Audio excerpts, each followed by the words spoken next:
Halo guys, selamat pagi, siang, ataupun malam.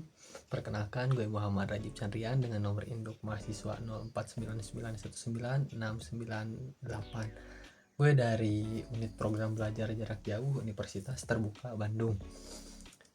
Nah, kalian pernah dengar gak istilah sistem penyuluhan dan sistem agribisnis? Bingung gak apa bedanya? Gue jelasin singkat di sini ya, biar kalian paham dan gue juga paham karena di sini kita sama-sama belajar ya. Nah, sistem penyuluhan ini fokusnya membantu petani dan peternak agar lebih mahir dalam bercocok tanam dan beternak. Lalu, sistem penyuluhan juga memberikan pengetahuan dan keterampilan baru seperti cara bertani yang modern, mengelola keuangan, dan memasarkan hasil panen. Contohnya, pelatihan cara membuat dan menggunakan pupuk organik, seminar tentang hama penyakit tanaman, dan pendampingan dalam melakukan budidaya tanaman. Nah, untuk di sistem agribisnis ini lebih luas, yaitu mencakup seluruh rantai bisnis dalam industri pertanian. Kita melihat petani sebagai pengusaha, bukan hanya sebagai penanam. Nah, di sistem agribisnis ini kita bisa membantu petani untuk menghasilkan lebih banyak keuntungan dengan memperluas pasar, meningkatkan efisiensi rantai pemasaran, dan juga menjalin hubungan kerjasama dengan pihak lain yang mana sudah siap menampung hasil panen dari petani tersebut. Nah, hasil panen dari petani tersebut bisa dibeli dengan harga yang adil. Nah, contohnya membantu petani mencarikan modal dan menghubungkan mereka dengan pembeli dan memberikan pelatihan tentang manajemen agribisnis. Nah, hal-hal ini terbiasa dilakukan oleh perusahaan startup tempat gue bekerja sekarang gitu. Nah, jadi singkatnya sistem penyuluhan itu fokus untuk meningkatkan kemampuan petani dalam berproduksi. Sedangkan sistem agribisnis ngebantu petani untuk berhasil dalam usaha yang mereka jalankan. Gitu. Gimana? Udah paham kan bedanya? Nah, untuk tambahan, kedua sistem ini saling melengkapi satu sama lain. Kedua sistem ini penting untuk kemajuan sektor pertanian di Indonesia. Sistem penyuluhan lebih banyak diterapkan, sedangkan sistem agribisnis masih dalam tahap pengembangan. Dengan kita turun langsung ke lapangan, kita akan tahu apa yang menjadi kendala bagi petani dan apa yang sebenarnya mereka butuhkan. Nah, kalian tahu gak, memahami sasaran penyuluhan itu penting. Nah, kenapa bisa penting? Seperti halnya ketika kita mau pergi nih ke suatu tempat yang mana belum pernah nih sebelumnya kita ke sana. Nah, ngerti kan gimana maksudnya gitu. Nah, kenapa hal ini penting banget? Kita bahas ya.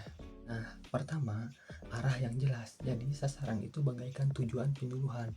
Dengan memahaminya, kita bisa menentukan arah dan strategi yang tepat. Kedua, tepat sasaran. Konten dan metode penyuluhan bisa disesuaikan dengan kebutuhan dan karakteristik sasaran. Nah, ketiga, bakal bikin hasil yang maksimal. Penyuluhan yang tepat sasaran akan lebih efektif dan mencapai hasil yang optimal. Keempat, efisiensi. Sasaran yang jelas membantu kita meminimalisir pemborosan waktu, tenaga, dan sumber daya. Kelimanya, akan memberikan dampak yang luas. Jadi, penyuluhan yang tepat sasaran dapat memberikan dampak positif yang luas bagi masyarakat. Jadi bayangin, kita ingin memberikan penyuluhan tentang pertanian organik kepada petani di pedesaan. Di sisi lain, kita gak mahamin nih apa yang menjadi sasarannya. Nah, tanpa memahami sasaran, materi penyuluhan mungkin jadi terlalu rumit, metodenya tidak tepat, dan tidak menarik bagi para petani. Dengan memahami sasaran, kita bisa mempelajari kebutuhan, pengetahuan, dan kebiasaan para petani terlebih dahulu. Lalu, kita juga bisa merancang materi dan metode penyuluhan yang mudah dimengerti, praktis, dan sesuai dengan kondisi mereka. Kesimpulannya, memahami sasaran penyuluhan adalah kunci utama untuk kesuksesan program penyuluhan. Tambahannya, sasaran penyuluhan itu bisa berupa individu, kelompok, ataupun masyarakat. Dan terakhir, apakah kegiatan penyuluhan merupakan suatu bentuk organisasi? Kegiatan penyuluhan itu mirip organisasi, tapi ya beda tipis. Miripnya ya punya struktur yang sama-sama jelas. Ada yang bagi-bagi tugas kayak bos, tim, dan peserta. Nah, punya tujuan yang sama, yaitu mau bikin orang lebih paham dan jago.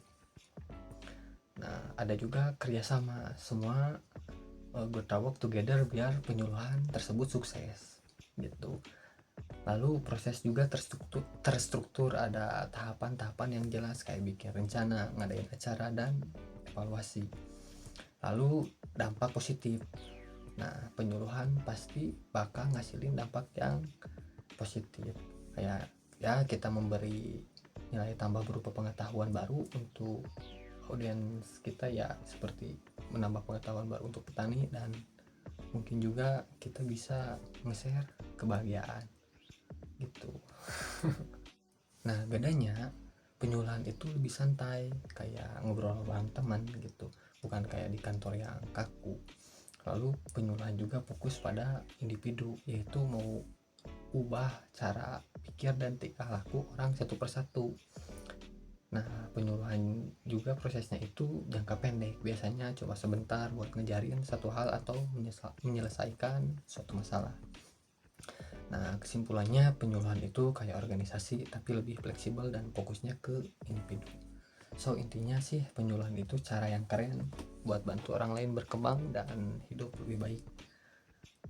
Dari aku cukup sekian. Terima kasih. See you.